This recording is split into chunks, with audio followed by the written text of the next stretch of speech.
Graça e paz a você, meu irmão batista da Igreja Batista Põe Vida, e a você também que está participando desse vídeo.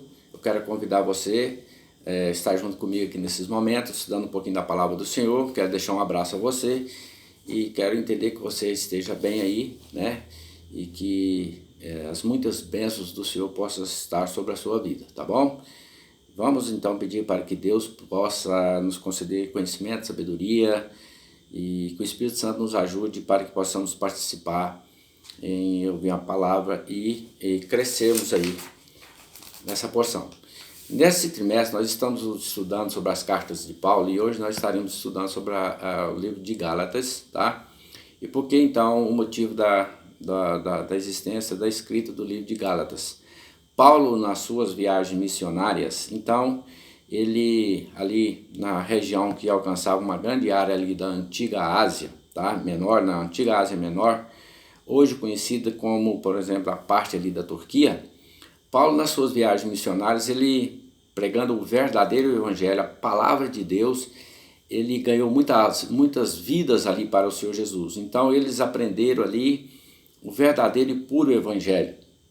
Mas passados os tempos, passados os dias, Paulo teve sequência de fazer outras viagens missionárias, ele recebe informação que os Gálatas estavam sendo afastados de Deus, da palavra de Deus, ou seja, estavam desvirtualizando os caminhos do Senhor. Por quê?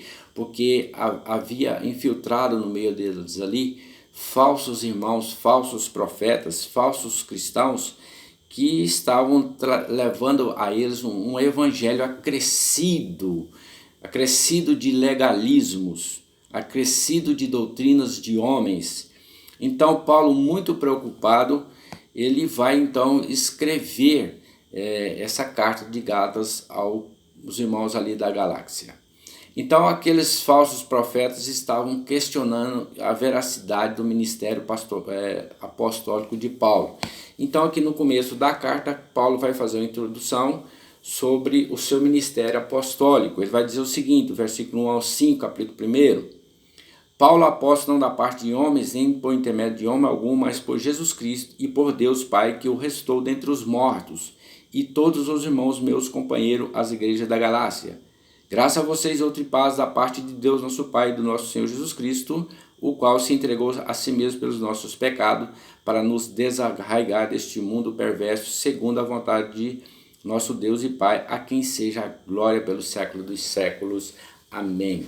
Então Paulo aqui faz essa introdução aqui, esse prefácio de saudação aos irmãos da galáxia, expondo para eles ali que ele era apóstolo não da parte de homens, ele era apóstolo vindo da parte de Deus, escolhido de Deus para ser apóstolo. E aqueles irmãos que estavam ali sofrendo ali, então, vamos dizer assim, distúrbios doutrinários, e eu quero dizer para vocês que os nossos dias de hoje não são diferentes dos dias de ontem. Hoje também tem sido muito acrescido esses distúrbios doutrinários no seio da sociedade, a qual tem sido misturado um evangelho aí de doutrinas de homens e que tem causado muito afastamento de cristãos ou de pessoas do verdadeiro evangelho do reino dos céus. Eu quero dizer para você que é preciso nós termos muito cuidado, porque nós vivemos um tempo de muitos acréscimos, tá? Ao evangelho, o que o desqualifica e deixa de ser evangelho. Primeiro ponto que eu quero ver com você aqui da carta de Paulo é: a experiência de Cristo viver em nós é a base para o evangelho insubstituível. Primeira coisa que eu preciso ter para ter uma base de um evangelho insubstituível, eu preciso ter essa experiência de viver em Cristo, tá? O tema dessa mensagem é Cristo vive em mim. Esse tema vai ser encontrado lá no textual de Gálatas 2:20, onde Paulo vai dizer Cristo vive em mim. Paulo então tinha essa autoridade de dizer que hoje Cristo vive em mim. E eu posso dizer a você que eu posso dizer que Cristo vive em mim. A vida que eu tenho agora, ela é uma vida diferente do que eu tinha antes de conhecer a Cristo. Hoje eu digo que Cristo vive em mim, porque eu creio nesse genuíno evangelho que é a palavra do Senhor. Veja o que Paulo diz aqui no capítulo 1, capítulo 1, versículos 6 a 9. Paulo diz o seguinte: olha, eu estou admirado de que estejais vocês desviando tão depressa daquele que vos chamou pela graça de Cristo para outro evangelho, que de fato não é outro evangelho, senão que há alguns que vos perturbam e querem perverter o evangelho de Cristo. Mas ainda que nós mesmos, ou um anjo dos céus, vos prega um evangelho diferente do que já vos pregamos, seja maldito. Isso é que Paulo está dizendo. Conforme disse antes, diga outra vez agora. Se alguém vos pregar um evangelho diferente daquele que vocês já receberam, eu posso dizer para vocês que é maldito. Então nós devemos estarmos sempre atentos do que nós estamos ouvindo, do que nós estamos assistindo. Devemos então termos o cuidado se o que nós estamos vendo e ouvindo é realmente vindo da parte de Deus, se é o verdadeiro e puro evangelho. Porque muitos têm infiltrado no meio das igrejas, têm infiltrado trazendo até mais, até mim, até você, um evangelho acrescido, assim como os Gálatas estavam sofrendo essa situação. Hoje também, vamos dizer assim, está acontecendo esse infiltramento então de um evangelho a mais, um evangelho acrescido. E Paulo, com essa preocupação toda, ele então envia essa carta ali aos Gálatas. E essa carta então, ela chegou até nós para a nossa própria exortação, para que nós possamos realmente termos o cuidado de vivermos um verdadeiro e puro evangelho. Segundo ponto aqui é a experiência de Cristo viver em nós, oferece clareza quanto ao propósito da lei e seu tempo. Veja bem, a experiência de Cristo viver em nós, ela oferece clareza quanto ao propósito da lei e seu tempo. Paulo diz aqui em Gálatas 2,16, sabemos contudo que o homem não é justificado pelas obras da lei, mas pela fé em Jesus Cristo. Nós temos crido em Cristo Jesus para sermos justificados pela fé em Cristo e não pelas obras da lei, pois ninguém será justificado pelas obras da lei. Veja o que Paulo diz aqui, Gálatas 2,16, que ninguém é justificado pelas suas obras, seus méritos, seus merecimentos, seus autoconhecimentos eclesiásticos. Ou seja, nenhum de nós é justificado, então, porque eu observei a lei e não consegui viver a observância que a lei me disse para observar. Então, eu não, através dessa situação, eu não sou conhecedor do verdadeiro evangelho. Mas ao momento que eu conheço o verdadeiro evangelho, conheço o Cristo, ele traz clareza ao meu entendimento, porque Cristo tem esse cuidado de cuidar, nos trazendo clareza aos seus discípulos. Terceiro ponto é a experiência de Cristo viver em nós, ela faz superar os transtornos que querem agregar ao evangelho. Olha só, então, essa experiência de Cristo, experiência de Cristo viver em nós, ela faz superar os transtornos que quer agregar ao evangelho. Gálatas 2,4, e isto por causa dos falsos irmãos que haviam se intrometido e secretamente vieram espiar a liberdade que temos em Cristo Jesus para nos escravizar.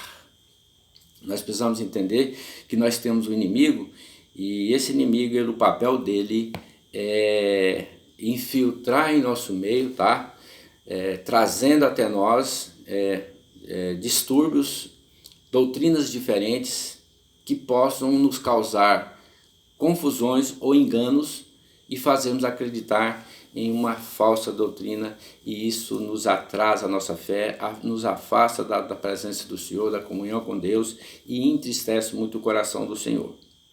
O terceiro ponto aqui é a experiência de Cristo em nós, coloca a expressão da glória do Senhor por meio de nós.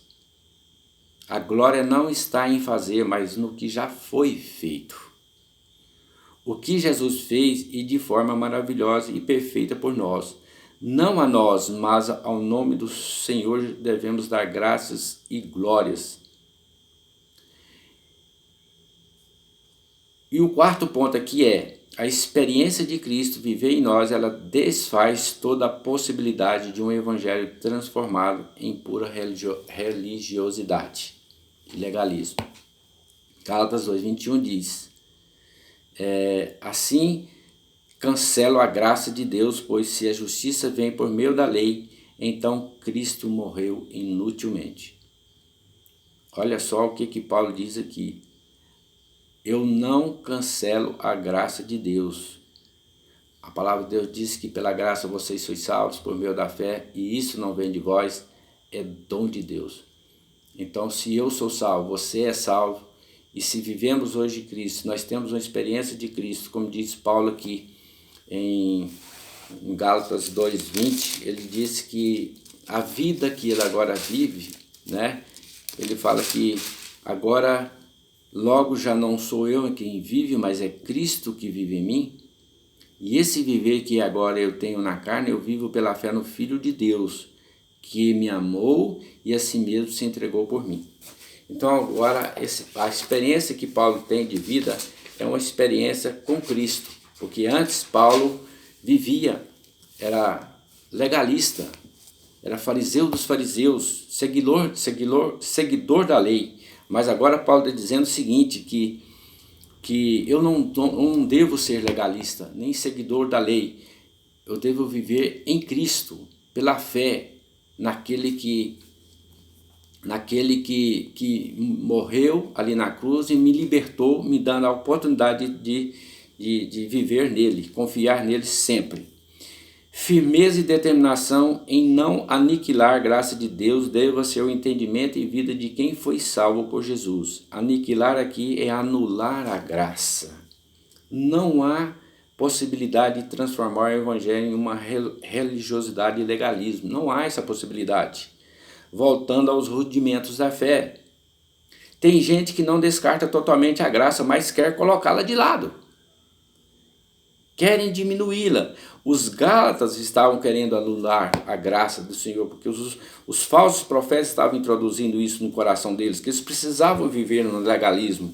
Então eles estavam querendo ali anular a graça, né? Colocar de graça, colocar de lado a graça de Deus para a salvação, para aderir às exigências da lei, transformando a vida cristã em legalismo. O legalismo ele exalta o que temos de cumprir.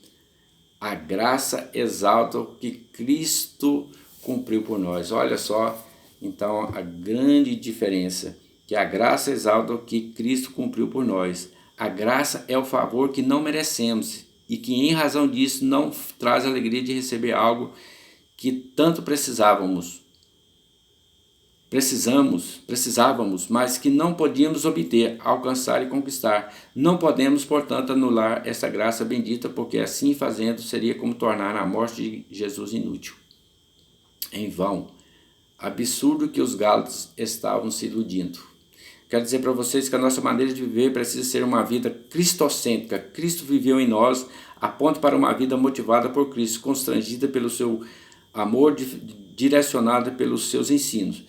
Cristo viver em nós significa que precisamos mortificar todos os dias as obras da carne. Cristo viver em nós significa que nossa vida com palavras e atitudes precisa ser a reprodução de Jesus de maneira prática.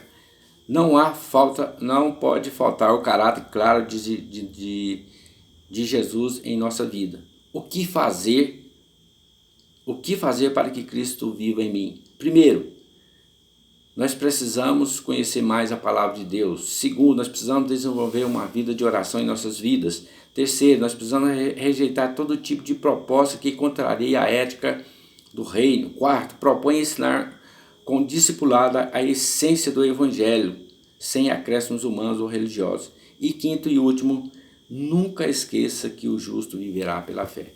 Eu quero dizer para você, espero que você tenha compreendido e entendido essa palavra do Senhor e que o Senhor possa abençoar você ricamente em nome do Senhor Jesus Cristo. Amém.